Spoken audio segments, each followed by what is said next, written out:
President Trump showed the best side of leadership when he came to this McDonald's in Pennsylvania to labor alongside the hustling Americans who work here, mostly young Americans, who learn valuable life skills while earning much needed cash as families all grapple to deal with the inflation ravages of Kamala Harris's economy. Trump showcased his typical vigor and his unmatched charisma. This is a man who is a billionaire mogul, yet he's every bit as comfortable in a fast food kitchen as he is in a corporate boardroom or in a meeting with heads of state from across the globe. Can we give him extra sauce? No. He managed the French fry station, and he did so as if he does this task all the time. In fact, he served up fries and not lies, unlike Kamala Harris. Think about it. 2 middle-class kids raised by a working mother. I had a summer job at McDonald's. Here's the thing about Trump's McDonald's visit. As wonderful as it was to witness his banter with customers and with the workers at this restaurant. Thank you, honey. Have a good time. It's an amazing business. It's an amazing country. And we're going to make America greater than ever before. He was also here to make a serious, gravely serious point that Kamala Harris is a liar. What you're going to hear tonight is a detailed and dangerous plan called Project 2025 that the former president intends on implementing if he were elected again. This business about taking everyone's guns away, Tim Walz and I are both gun owners. We're not taking anybody's guns away, so stop with the continuous lying about this stuff. Let's remember Charlottesville, where there was a mob of people carrying tiki torches, spewing anti-Semitic hate. And what did the president then at the time say? There were fine people on each side. There is nothing genuine about her, nothing at all. She cannot be trusted, and she completely made up the entire story about her working at McDonald's. Because your opponent almost every day seems to be talking about this. So I just want to ask you yes or no. At any point in your life, have you served 2 all-beef patties, special sauce, lettuce, cheese, pickles, onions on a sesame seed bun, working at a McDonald's? Yes or no? That's it. I have. Okay. Now the other job. But it was not a small job. Like, I did the fries. I mean, Now, how do we know that she lied? Well, first, because it's her default position. When she speaks, she spreads falsehoods, almost pathologically so. From claiming that the border is secure. The border is secure. We have a secure border. And Customs Enforcement confirms that more than 13,000 illegal immigrants convicted of murder have been caught at the border and then released into the United States. To pretending that she is not right now, this very minute, in the White House as vice president, and that her candidacy somehow represents change?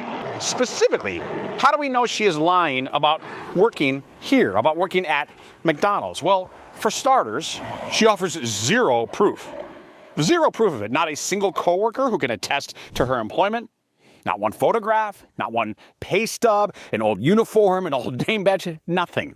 But even more damning, much more damning, in fact, is that she never mentioned this supposed employment before she ran for president. Really? She ran for Attorney General of California. She ran for U.S. Senate. And yet she never once thought that this McDonald's job was worth mentioning? Really? For a Democrat candidate from a party that claims ridiculously to represent working people, to never even mention it until you run for president? Okay, Kamala. But even more damning, she wrote not 1, but 2 autobiographies. And she never mentioned it in either, even though she has an entire chapter of her book specifically about the service industry. That omission seems beyond strange. But even worse than that omission, how about her response to Trump's appearance here in Pennsylvania? Consider this. Trump's visit here, it was such a hit, such a home run, that even the corrupt corporate media seemed compelled to cover this terrific and happy story of Trump as the fry guy. A Big Mac display that will connect with voters or a supersized stunt? On a lighter note, we're going to show you what Donald Trump is doing right now. He has gone to a McDonald's, and he's in the Philadelphia area. He's going to work a fryer, apparently, before he goes to the Steelers versus Jets game. So, Kamala, in response, she issued a written statement after Trump's visit. And she never once claimed, never once in that statement, that she worked at one of these restaurants. That's insane. She only attacked Trump in this statement. But if you actually worked here, wouldn't the first line of a written, carefully crafted response be something like, Donald Trump is wrong. I did work at McDonald's, and I'm proud of it. And his appearance was a stunt. Oh, and here's the proof I worked there. But nothing like that unfolded. Nothing. She's obviously lying. It was a big part of her resume that she worked at McDonald's, how tough a job it was. She specifically worked at the French fry, where they make the French fries, and she talked about the heat. It was so tough. She never worked at McDonald's. McDonald's just confirmed that again, by the way. She never worked at McDonald's. Nothing about this political creature of California is real. Nothing is genuine. It's all posturing and show, positioning and pretend. What can we get away with? With the corrupt corporate media in full cooperation, of course.